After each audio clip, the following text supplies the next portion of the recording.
नमस्कार, आप देख रहे हैं लाइव टाइम्स टीवी। मैं हूं कोमल भारद्वाज अपने कैमरा पर्सन अश्वनी कुमार के साथ। जैसे कि आप सभी लोग जानते हैं कि सत्ता का सेमीफाइनल चल रहा है। मंडी लोकसभा सीट से जो है कई उम्मीदवार जो है इस चुनावी रण में उतरे हैं, मैदान में उतरे हैं। इसमें अगर बात करते हैं तो कांग्रेस से भी जो है आप सभी लोग जानते हैं कि महिला उम्मीदवार है कांग्रेस की प्रतिभा सिंह इस वक्त हमारे साथ मौजूद है। इनसे खास बातचीत करेंगे और सबसे पहले आपका स्वागत करना चाहेंगे लाइव टाइम्स टीवी पर। जी, जैसे कि आप सभी लोग जानते हैं और आप भी जानते हैं कि हमारे साथ जो है हमारे जो पूर्व सीएम वीरभद्र सिंह नहीं है और उनके बगैर आप पहली बार जो है चुनावी मैदान में उतरी है और काफ़ी ज़्यादा इस वक्त जो है चुनौतीपूर्ण ये समय है आपके लिए। तो क्या कुछ कहना चाहते हैं कि क्या चुनौती आपके सामने आ रही है? ऐसा उनके बिना ये मेरा पहली मर्तबा ऐसा हुआ है कि उनके बिना मैं आज समाज में उतरी हूँ। और ख़ास करके ये चुनावी दंगल में मैं जो लड़ाई लड़ने जा रही हूँ उनकी कमी अवश्य महसूस होती है। उनकी वो होते थे तो वो ही कमान संभालते थे, वही पार्टी के कार्यकर्ताओं को निर्देश देते थे, वही हर मैनेजमेंट को देखकर हमारे को निश्चिंत कर देते थे कि आपको चिंता करने की आवश्यकता नहीं। पर आज उनके बिना हमको उनकी कमी अवश्य महसूस होती है। जैसे अगर बात करते हैं यहाँ पर, जैसे कि आप लगातार प्रचार कर रही है, तो आपको क्या लगता है क्या इस बार कांग्रेस का बेड़ा पार होगा? अवश्य अवश्य।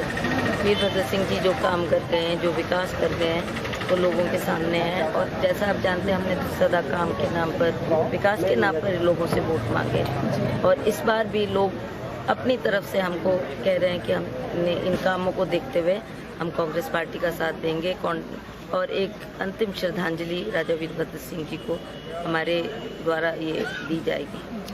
अगर यहाँ पर बात करते हैं, जैसे कि आप लगातार जो है ये चुनाव चल रहा है, ये काफ़ी ज़्यादा जो है अहम माना जाता है। मंडी लोकसभा सीट को काफ़ी ज़्यादा हॉट सीट भी माना जाता है, लेकिन इस बार बीच में देखा भी गया है कि कई बार आपकी तरफ से भी बयानबाजी हो रही है, बीजेपी की तरफ से भी बयानबाजी हो रही है, लेकिन कहीं ना कहीं बीजेपी के भी आरोप है कि आप जो है सैनिक के प्रति जो है राजनीति कर रही हैं, सैनिक पर किस प्रकार से बयानबाजी कर रही हैं। तो आपको नहीं लगता कि कहीं ना कहीं जो आपका बयान था वो कहीं ना कहीं आप पर हावी पड़ सकता है?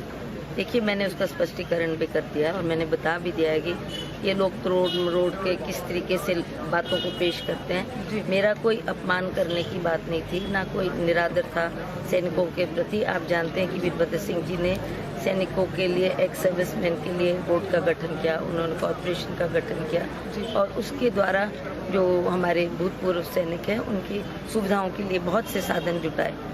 और मैं भी उसी परिवार से आती हूँ, मुझे पता है कि किस तरीके से हमारा सेना बॉर्डर पर रहकर हमारे देश की सुरक्षा करता है, हमें सुरक्षित रखता है।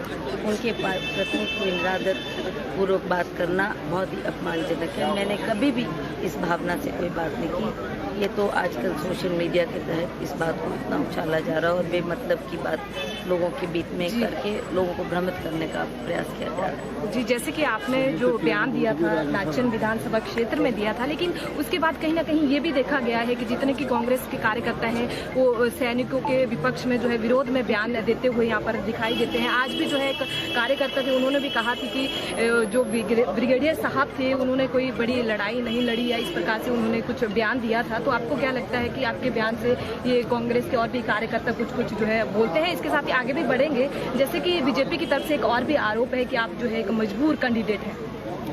अब मैंने उसका भी स्पष्टीकरण दिया है। जो माननीय मुख्यमंत्री ने शायद कहा कि वो मजबूरी में चुनाव लड़ रही है, ऐसी बात नहीं है।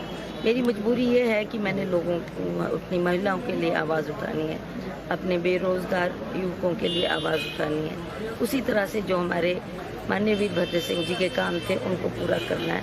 ये मेरी मजबूरी है कि हमने इन सभी को के लिए कार्य क्षेत्र में करना है। तो ये इस बात को भी जिस तरीके से इन्होंने पेश किया वो बात बिल्कुल गलत है और मेरा कहने का तात्पर्य ऐसा बिल्कुल नहीं था। तो मैं आपसे ये निवेदन करना चाहती हूँ कि इस तरीके की भ्रांतियाँ जो समाज में फैला रहे हैं वो ना की जाए। आरोप आप पर जो है बीजेपी की तरफ से लगातार लगाए जाते हैं। पहले भी जो है आप मंडी से सांसद रही है, लेकिन इसी बीच बड़ा आरोप ये है कि आप कभी जो है जनता के बीच में नहीं गई। तो इस पर क्या आप कहना चाहेंगे, क्या जवाब देना चाहेंगे? ये भाजपा के लोग कहते हैं। जी, ये बड़े दुख की बात है कि जबकि वो भी जानते हैं कि मैंने पूरी की पूरी पार्लियामेंट्री हल्का, चाहे वो भरमौर का क्षेत्र था, लाहौल स्पीति का क्षेत्र था, किन्नौर का क्षेत्र था, 10 हल्के मंडी के थे, अपना कुल्लू का क्षेत्र था, बंजार का क्षेत्र था, रामपुर का क्षेत्र था, सभी में विस्तृत दौरा किया। सभी के लोगों के बीच में गई हूँ, लोगों को मैंने सांसद निधि बांटी है और जो उनके मांगे थी उसको भी मैंने पूर्ण किया। अगर बात करते हैं मंडी लोकसभा की, आप जानते हैं कि 17 विधानसभा क्षेत्र इसमें आते हैं। आप जो है प्रचार भी कर रही हैं, कई जगह गई, आपको क्या लगता है कि कौन कौन सी विधानसभा क्षेत्र ऐसे जहाँ पर आपको ज़्यादा एफर्ट्स डालने की जरूरत है? ऐसी नहीं है, वो तो चारों तरफ लंबे समय बाद जो है आप मैदान में उतरे हैं, वो भी बगैर जो हमारे पूर्व सीएम है उनके बगैर उतरी है, काफ़ी चुनौतियाँ भी आ रही हैं। ठीक है, उसका मुकाबला हम कर रहे हैं और बड़ी अच्छी तरीके से उसको फेस करने की कोशिश कर रहे हैं और मुझे नहीं लगता कि कहीं भी कोई नेगेटिविटी मुझे नज़र आ रही है। लोगों का इतना उत्साह है, लोग वोट देना चाहते हैं, कांग्रेस के पक्ष में देना चाहते हैं। एक वजह तो ये है कि महंगाई की मार जो हर व्यक्ति पर पड़ रही है उससे भी लोग नाराज़ है, बेरोज़गारी का मुद्दा है, इससे भी लोग नाराज़ है कि हमारे जो नरेंद्र मोदी जी थे उन्होंने आश्वासन दिया था पर 7 सालों में उन्होंने किसी को भी रोजगार नहीं प्रदान किया। तो मुझे लगता है कि इन बातों को ध्यान में रखते हुए और कांग्रेस के द्वारा जो विकास के कार्य किए गए हैं उसको ध्यान में रखते हुए अवश्य ही लोग कांग्रेस का समर्थन करना चाहते हैं, कांग्रेस को जिताना चाहते हैं। जी, मेरा आखिरी सवाल ये है, जैसे आप कह रहे हैं महंगाई है, कई मुद्दे हैं, ये तो जनता के मुद्दे हैं, लेकिन सरकार को 4 साल पूरे होते, इसी बीच विपक्ष के क्या कुछ उपलब्धियाँ? उपलब्धियाँ तो मुझे कुछ नज़र नहीं आती, कुछ होती तो मुझे भी उसके बारे में जानकारी होती। पर 4 साल में कोई सरकार ने ऐसा कार्य नहीं किया है जिसके लिए हम कह सकें कि इनके कार्यकाल में ये काम हुआ, चाहे वो स्कूल की देन हो, कॉलेज की देन हो, कोई और भी मांग लोगों की रही हो। सिर्फ इन्होंने अपने कार्यकाल में उन चीज़ों का उद्घाटन किया है जो पूर्व सरकार ने काम किए हैं, उसी का भी ये उद्घाटन। जी, बहुत बहुत शुक्रिया हमारे साथ जुड़ने के लिए। तो ये हमारे साथ मंडी लोकसभा सीट की उम्मीदवार प्रतिभा सिंह थी, जिन्होंने आज हमारे साथ खास बातचीत की और कहीं ना कहीं जीत का यहाँ पर दावा किया है। फिलहाल लाइव टाइम्स टीवी के लिए मंडी से मैं कोमल भारद्वाज अपने कैमरा पर्सन अश्विनी कुमार के साथ। Thank you so much.